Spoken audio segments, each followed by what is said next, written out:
இந்த வீடியோவில் ரொம்ப சிம்பிளாக ரொம்ப எஃபெக்டிவாக 10:1 ரேஷியோவில் கிராட்டிடியூட் ப்ராக்டிஸை எப்படி பயன்படுத்துவது அப்படிங்கிறத நம்ம பார்க்க இருக்கிறோம்.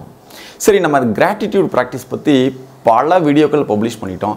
இன்னுமே அதை சார்ந்த நிறைய கேள்விகள் இருந்து கொண்டே தான் இருக்கிறது. குறிப்பாக சொல்ல போனால் நான் பல மாதங்களாக கிராட்டிடியூட் ப்ராக்டிஸ் எழுதுகிறேன்.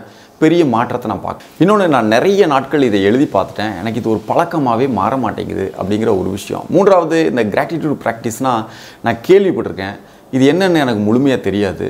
ஆனால் இதை ஆழமாக நான் பண்ண விரும்புகிறேன் அப்படிங்கிறவங்களுக்காக இந்த வீடியோ. சரி, அது எப்படி கிராட்டிடியூட் ப்ராக்டிஸ் வேலை செய்யாமல் போய்விடும் அப்படின்னா, எளிமையான ஒரு பதில் என்னென்னா, நம்ம அதை புரிஞ்சிக்கல, தெளிவாக பண்ணலை அப்படிங்கிறது தான். இப்போது எந்த ஒரு செயலுக்கும் எதிர்ச்செயல் உள்ளது அப்படிங்கிறது அறிவியல் சொல்லுது. இப்போ நம்ம அன்பு செலுத்தினால் நமக்கு என்ன கிடைக்கும்னா, அன்பு திரும்ப கிடைக்கும். அப்போ செலுத்துதல், அதுக்கு ரியாக்ஷன் என்னவாக இருக்கும் அப்படின்னா, பெறுதல் தான் ரியாக்ஷன். அப்போது கிராட்டிடியூட், நன்றி செலுத்தினால் நன்றி திரும்ப கிடைக்கும் அப்படிங்கிறது தான் இதனுடைய அடிப்படை தத்துவம். இதன் அடிப்படையில் தான் கிராட்டிடியூட் ப்ராக்டிஸ் கட்டமைக்கப்பட்டிருக்கு. இன்னொன்று, the science of getting rich எபிசோடில் வாலஸ் டி வாட்டர்ஸ் ரொம்ப தெளிவாக ஒரு விஷயத்தை சொல்லியிருக்காரு. என்ன அப்படின்னா, நமக்கும் இந்த பிரபஞ்சத்திற்கும் உள்ள பாலமே இந்த நன்றி உணர்வு மட்டும்தான் அப்படிங்கிறது தான். The science of getting rich episode ஃபுல்லாக நம்ம பேசியிருக்கோம். டிஸ்கிரிப்ஷனில் லிங்க் ஆட் பண்ணுறேன். மறக்காமல் ஒரு முறை முழுமையாக பார்த்தால் நமக்கு நிறைய கிளாரிட்டி அதுலேருந்து தெரியும். இங்கே இன்னொரு கேள்வி வரலாம். நான் தினமும் நிறைய பேர்த்த பார்க்குறேன், நிறைய நிகழ்வுகள் நான் பார்க்குறேன், எல்லாத்துக்குமே நான் நன்றி சொல்கிறேன், இருந்தாலும் பெரிய சேஞ்சஸ் எனக்குள்ளே பார்க்கல அப்படிங்கிற ஒரு விஷயம். இதில் நன்றி சொல்லுதல் அப்படிங்கிற ஒரு விஷயமும், நன்றி எழுதுதல் அப்படிங்கிற விஷயமும் நன்றி உணர்வு ஆகாது அப்படிங்கிறத அந்த அடிப்படையை நம்ம புரிஞ்சுக்கணும். இது எப்படி நன்றி உணர்வுக்கும் இதுக்கு என்ன வித்தியாசம் அப்படின்னு பார்த்தீங்கன்னா, நன்றி அப்படிங்கிறது சொல்கிறது இல்லை, நன்றி அப்படிங்கிறது எழுதுறது இல்லை. இதை தாண்டிய இன்னும் ஆழமான சில விஷயங்கள் இருக்குது. அது என்ன அப்படிங்கிறத சிம்பிளாக நான் உங்களுக்கு சொல்லிடுறேன். இப்போ எக்ஸாம்பிளுக்கு, இப்போ எதற்கெல்லாம் நீங்கள் நன்றி சொல்ல விரும்புகிறீர்கள் அப்படின்னு பார்த்தீங்கன்னா, எனக்கு கிடைச்ச விஷயங்களுக்கு எல்லாத்துக்குமே நம்ம நன்றி சொல்லுவோம், இது இயல்பு. ஆனால் எதற்கெல்லாம் நான் நன்றி உணர்வு கொள்ள விரும்புகிறீர்கள் அப்படின்னு கேட்டால் பதில் இருக்காது. என்ன இந்த ரெண்டுக்கும் என்ன வித்தியாசம் அப்படிங்கிறது தான். இப்போ யாராவது உங்களுக்கு ஹெல்ப் பண்ணுறாங்க, ஜஸ்ட் லைக் தேங்க்யூ சார், ரொம்ப நன்றி இப்படி சொல்லிவிட்டு நம்ம அந்த இடத்தை கடந்து விடுகிறோம். ஆனால் அது அப்படி இல்லை. நம்ம அதை நினைத்து பார்த்து நன்றியை பல முறை உச்சரிக்கும் போது தான் நன்றி உணர்வு ஏற்படுகிறது. இதுக்கு சிம்பிளான ஃபார்முலா சீக்ரெட் புக்கில் சொல்லப்பட்டிருக்கு. அது என்ன அப்படின்னு பார்த்தீங்கன்னா, இப்போ ஒரு விஷயத்தை ஆழமாக சிந்தனை செய்து நன்றி அப்படிங்கிற வார்த்தையை பயன்படுத்துவது, இதுதான் முதல் விஷயம்.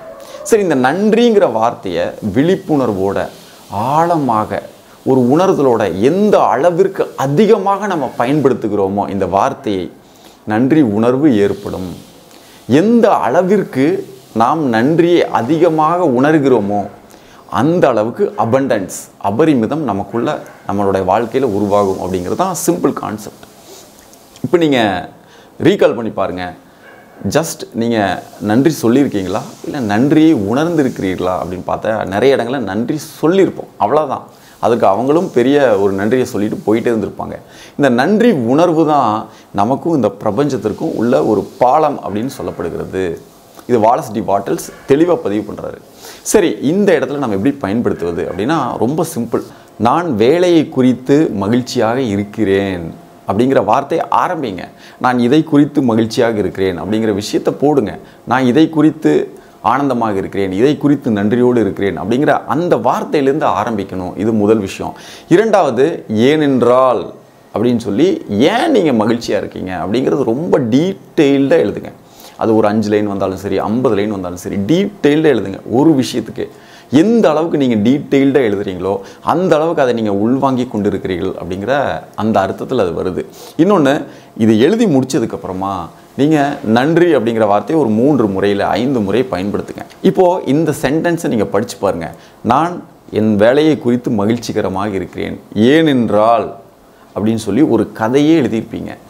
அதுக்கப்புறமா நன்றி அப்படிங்கிற 3 விஷயத்தை எழுதியிருப்பீங்க. எந்த அளவுக்கு ஆழமாக போகிறீங்கன்னு பாருங்கள், எந்த அளவுக்கு டீப்பாக போகிறீங்கன்னு பாருங்கள், எந்த அளவுக்கு ஒரு புரிதலோட ஒரு உணர்தலோட இதை அப்ரோச் பண்ணுறீங்கன்னு பாருங்கள். இந்த மாதிரி 10 விஷயங்களை தேர்ந்தெடுத்து டீட்டெயில்டாக நீங்கள் எழுதுங்க. இந்த மாதிரி 10 விஷயத்தை நீங்கள் எழுதுங்க. 11வது விஷயமா என்ன தேவையோ அதையும் சேர்த்து எழுதுங்க.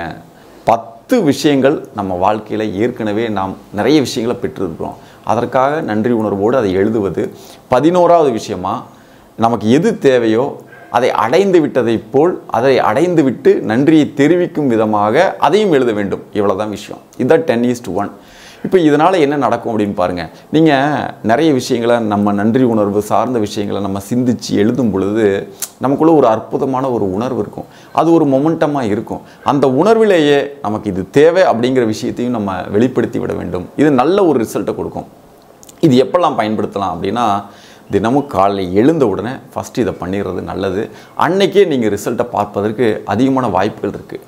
இரண்டாவது, எப்போல்லாம் நான் டவுனாக ஃபீல் பண்ணுறனோ அந்த இடத்துல நீங்கள் இதை எழுதலாம். எதற்கெல்லாம் நான் நன்றி உணர்வோடு இருக்கிறேன் அப்படிங்கிற இந்த விஷயத்தை டீட்டெயில்டாக எழுதிட்டு இந்த விஷயத்தையும் நீங்கள் எழுதலாம். இல்லை தினமும் எனக்கு காலையிலையும் மத்தியானமும் வேறு எந்த நேரமும் இல்லை, நான் இரவு தூங்குறதுக்கு முன்னாடி ஒரு 10 நிமிஷம் ஸ்பெண்ட் பண்ணி அன்றைக்கி நடந்த நிகழ்வுகள் அன்றைக்கி கிடைச்ச விஷயங்களை குறித்து நம்ம நன்றி உணர்வோடு இருக்கலாம்.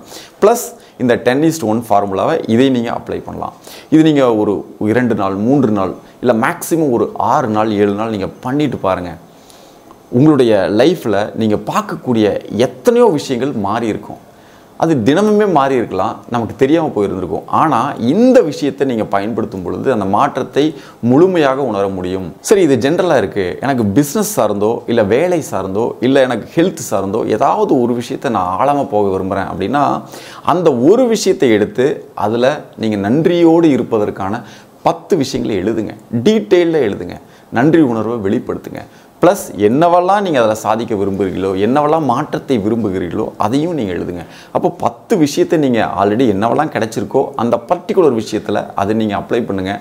11வது விஷயமாக இதையும் நீங்கள் சேர்த்து எழுதி கொண்டே வாங்கள். விரைவில் நீங்கள் பெரும் மாற்றத்தை உணர்வீர்கள். சரி, இது கூட இன்னொரு விஷயத்தை நீங்கள் ஆட் பண்ணணும். என்னென்னா, தினமும் காலையை எழுதியாச்சு, நன்றி உணர்வு வெளிப்படுத்தியாச்சு, அதோடு போயிடாமல் ப்ளஸ் தினமும் அன்றாட வாழ்க்கையில் எத்தனை முறை உங்களுக்கு நன்றி சொல்கிறதுக்கு வாய்ப்பு கொடுத்துருக்காங்க, நன்றி சொல்வதற்கு உண்டான வாய்ப்புகள் உருவாகிருக்கு அப்படிங்கிறது 5 முறை 10 முறை இப்படி தினமும் நீங்கள் ட்ராக் பண்ணிகிட்டே வாங்க. ஒரு நாளை விட இன்னொரு நாள் அதிகமாக இருக்கும்படியாக பார்த்துக்கோங்க. இன்றைக்கி 5 தடவை நீங்கள் நன்றி உணர்வை வெளிப்படுத்துறதுக்கு உண்டான வாய்ப்புகள் உங்களுக்கு கிடச்சிருக்கு அப்படின்னா அடுத்த தடவை 6வது நீங்கள் முயற்சி பண்ணுங்கள். 7 8 இப்படி இம்ப்ரூவ் பண்ணிக்கோங்க.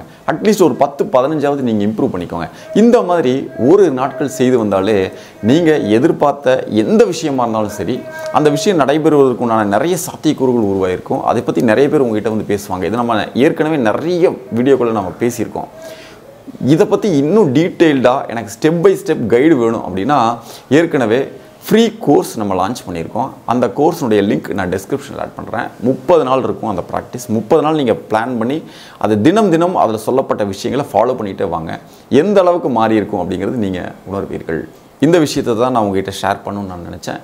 உங்களுக்கு ஏதாவது கருத்துக்கள் இருந்தாலோ அனுபவங்கள் இருந்தாலோ கமெண்ட்டில் நீங்கள் எனக்கு தெரியப்படுத்துங்கள். மீண்டும் இன்னொரு அற்புதமான வீடியோவில் கூடிய சீக்கிரம் உங்களை சந்திக்கிறேன். அதுவரை நன்றி.